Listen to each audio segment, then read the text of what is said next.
Hello and welcome to, yes, you guessed it, another lovely morning here in beautiful Nova Scotia in my optimistic garden. Welcome to my channel, The Optimistic Gardener. My name is Steve Farley. Yes, another absolutely beautiful morning here. The oppressive heat and humidity of summer has come off its plane for the last couple of days. We've had literally 3 weeks of searing heat and humidity here in Nova Scotia, which, you know, is no bad thing. It's a long winter, but it does get to you a bit. But what that's meant is I'm having an absolute bonanza of a harvesting time here in the Optimistic Veg Garden. But I thought, in between all my harvesting, I better give you a walk round for August to show you all the wonderful growth and the bounty that's going on here in the veg garden. This is part one. I've got so much to show you, I haven't got time to do it all in one go, but this is part one. Let's have a little look. How do you like my climate tunnel? I can definitely say it's exceeded my expectations. The runner beans, absolutely beautiful, and mixed in with the purple beans in different places as well. The purple beans have that obviously beautiful purple flower, as you can see, and the lovely purple fruit hanging down. Really pleased with it. And I've got these tomatoes, as you can see. This is the San Marzano.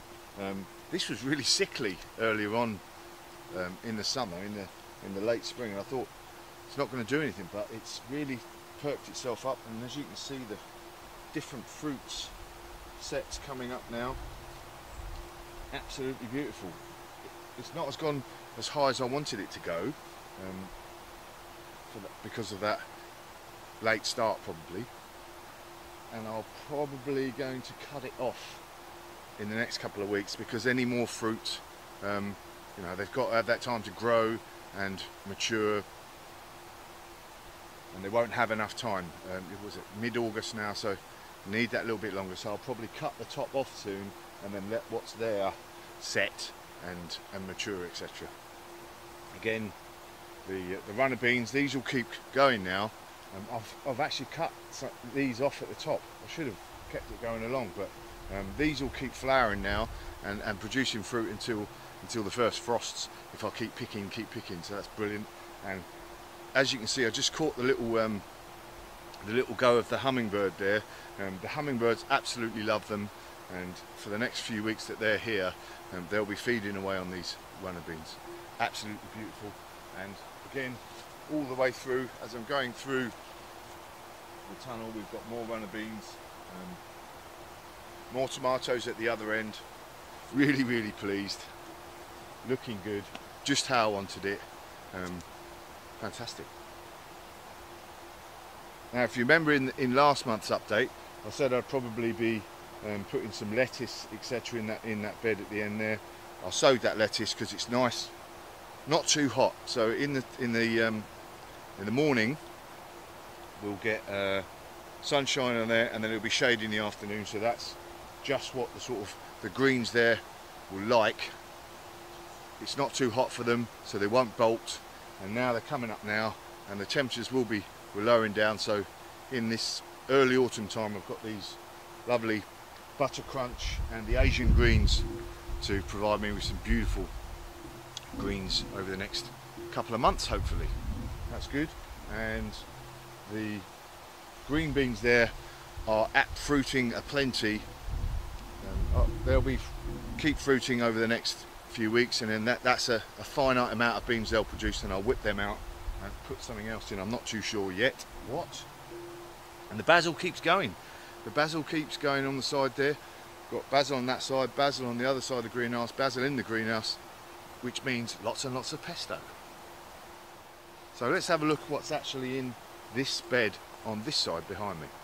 So I created this bed as a bit of a sort of mix use bed, you know, not just your pure vegetables, but I thought I'd add a bit of I don't know, beauty, if you want to call it. I wanted to, and also to bring the pollinators in, I've put more flowers in this bed. So obviously we've got, as you can see, the beautiful sunflowers dominating the bed now.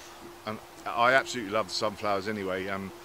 They're shading, providing a bit much cover, too much cover, but I still love them.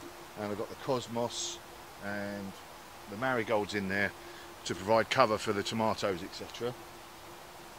You've seen the tomatoes growing up the poles, and I've got some other various ones here. These are Scotia. They haven't done brilliantly, but it's the first time I've had this bed. Beds don't always do, you know, great the first year.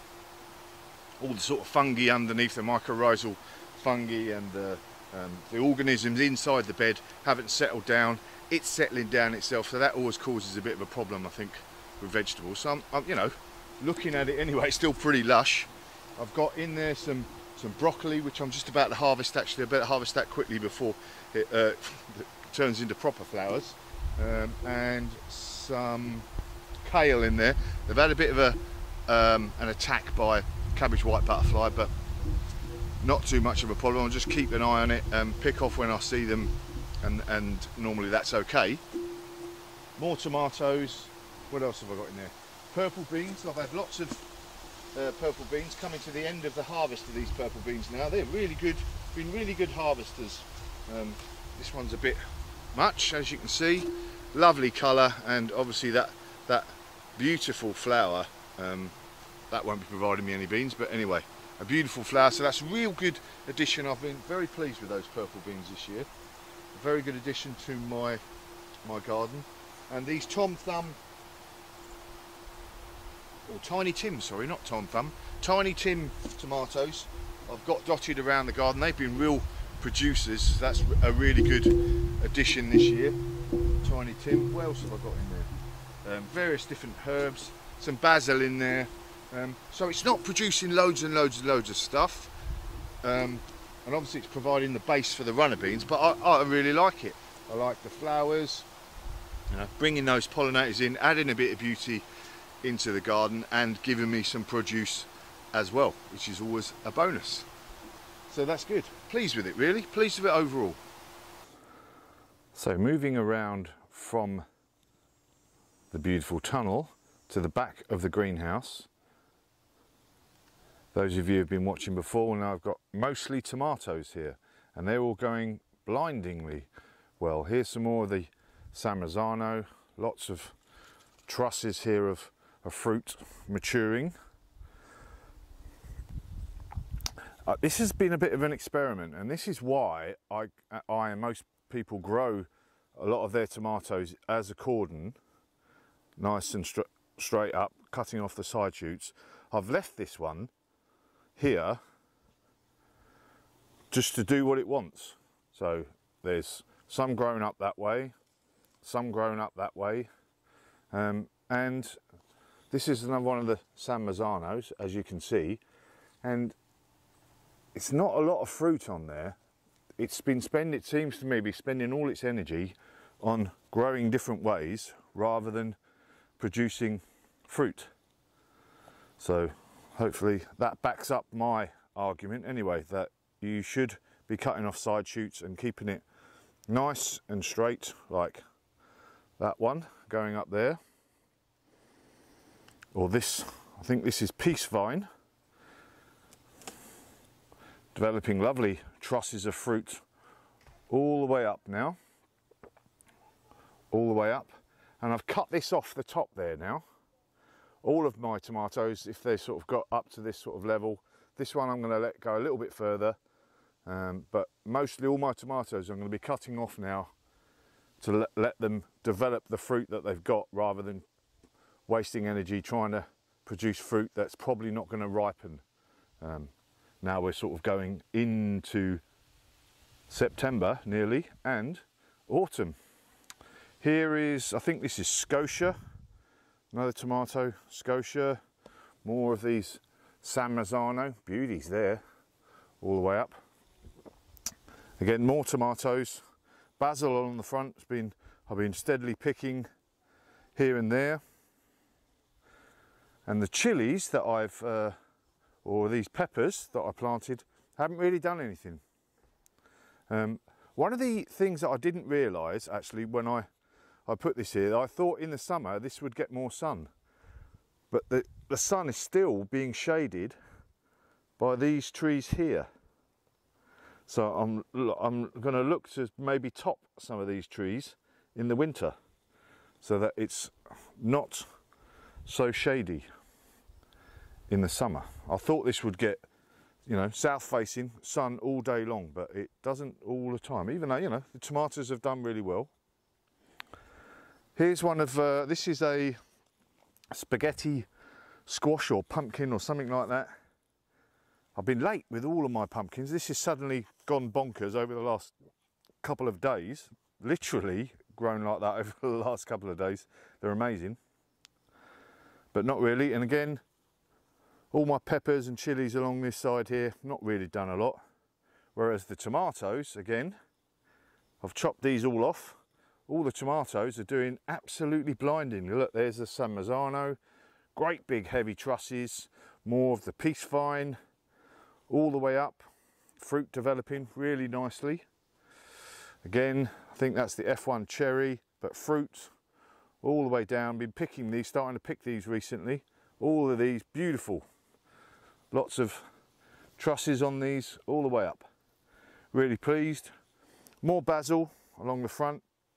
And these again, these Tom Thumb, or Tiny Tim, sorry. These Tiny Tim fruit. Tomatoes been doing really well. So pleased with all that lot.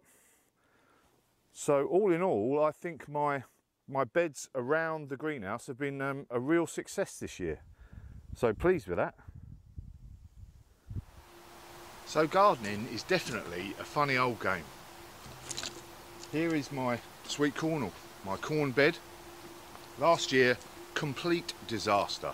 Didn't have enough actually germinate or go through into the growing stage, so you know, I didn't have enough of a grid so that when it came to pollinating the flowers themselves into fruit, didn't get any fruit. Complete disaster.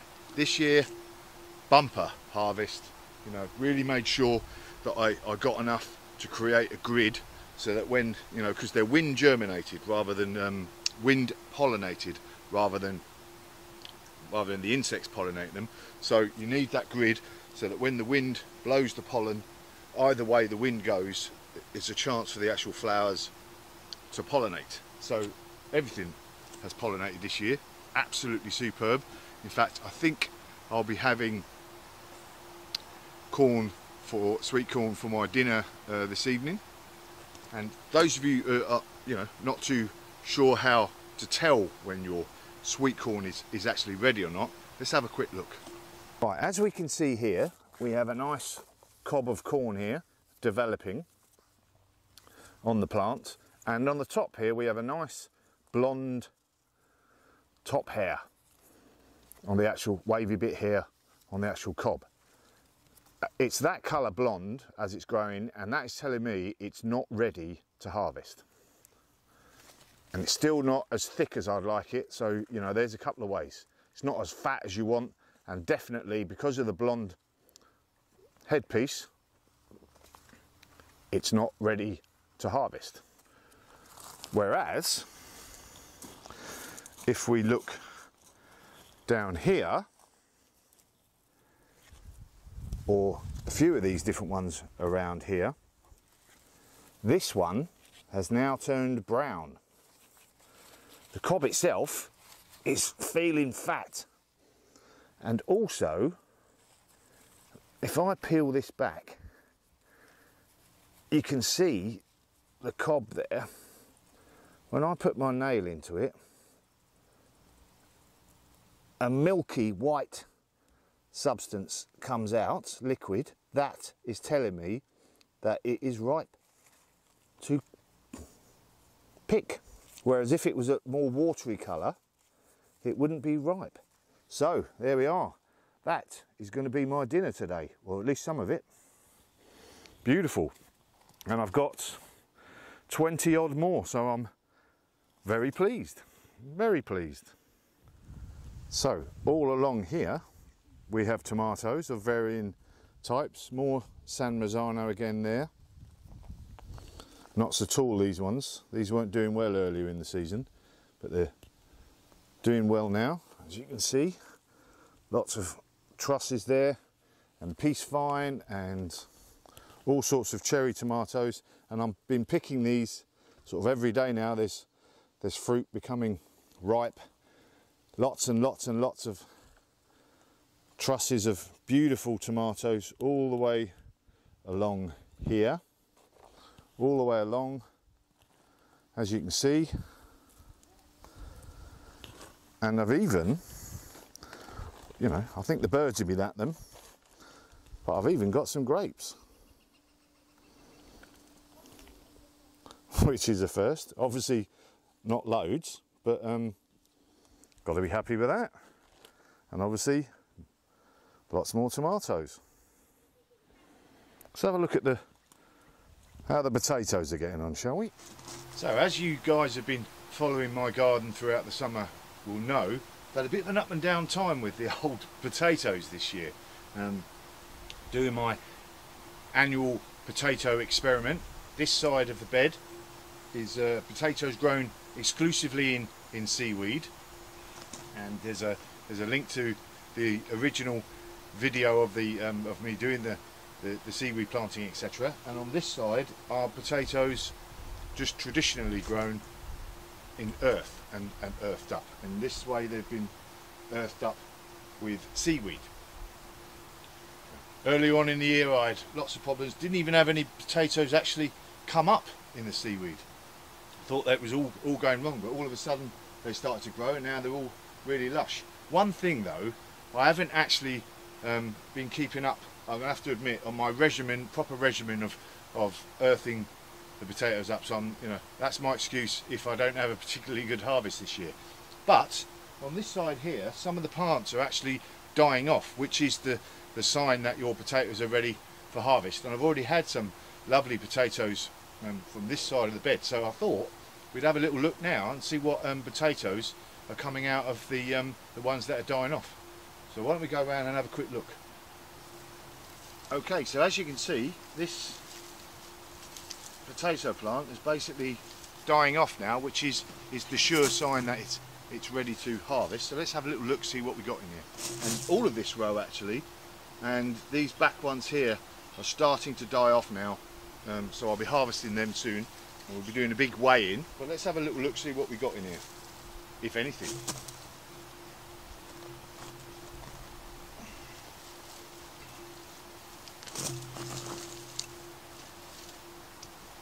There we are, so one sort of small ones, a nice decent sized one there, so that's 3. There's the old tuber, originally planted, etc. Lay that down there. Anything else in here? See, that's the trouble with growing, you know, oh, there's another one, see, there you go. Oh no, it's the same one, haha. So it looks like I've only got 3, oh no, 4, small one. Yeah, the trouble is with growing them, you know, in your traditional way, is trying to find them after you've dug the plant up. Here's another one, so that's 5. What else have I got in here? Oh, another one. Oh, not bad.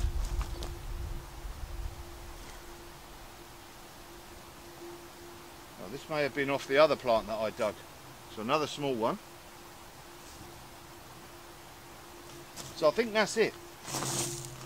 Actually, that's not a bad little haul.